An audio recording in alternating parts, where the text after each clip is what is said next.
Good morning guys! Ayan ang ating peachy peachy. Super yummy. Ayan, isang pirasong kasaba lang yung binili ko pero medyo malaki. Ayan, hinayod ko guys, tapos pinigaan. Ganyan talaga gumawa. Kailangan pigaan mo na para mawala yung katas. Yan. After ng piga, yan, sinukat ko kung ilang cups na lang. Tapos, may 2 cups mahigit yung isang piraso. Tapos ngayon, yan, tinimplahan ko na siya. Nilagyan ko ng 1 cup na sugar. Then 1 cup din na water. Halo mo lang mabuti para matunaw yung sugar. Nilagyan ko lang ng vanilla. Tapos, lihiya. Kailangan talaga yung lihiya. Tapos, alam mo ba yung nagpapasarap talaga sa pichi-pichi? Yung parang nagmi-melt lang sa mouth mo. Yun talaga yung butter. Yun ang sikreto dyan. Kaya nilagyan ko siya ng butter. Yan, nag-umpisa na ako mag-steam. Tigi isang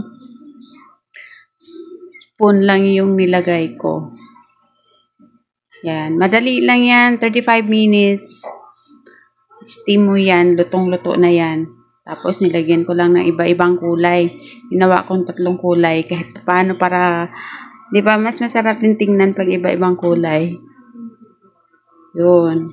Pang merienda, sulit na sulit. Alam mo, maganda din tong pang negosyo. Kung matyaga ka lang talaga.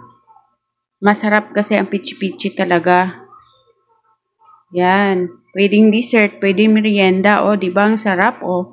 Tapos, igulong mo yan sa cheese. Pwede rin yan sa kinayod ng nyog. Pero ako, mas gusto ko ang cheese. Kasi pag mag-melt na yan, parang ang sarap mag-melt na yung pichi-pichi. Tapos, cheese. Matamis konti. May medyo alat yung cheese. Diba? Parang saktong-sakto. Ayan. Isang piraso lang yan. Pero kita mo, nakatatlong salang ako. Tigi isang kulay. Diba marami din? Diba? Sulit ng merienda. Magkano lang yun? Half kilo. Yan na, luto na. Thank you for watching, guys. Kainan na, o diba? Sarap. Pichi kayo dyan. Thank you for watching, guys.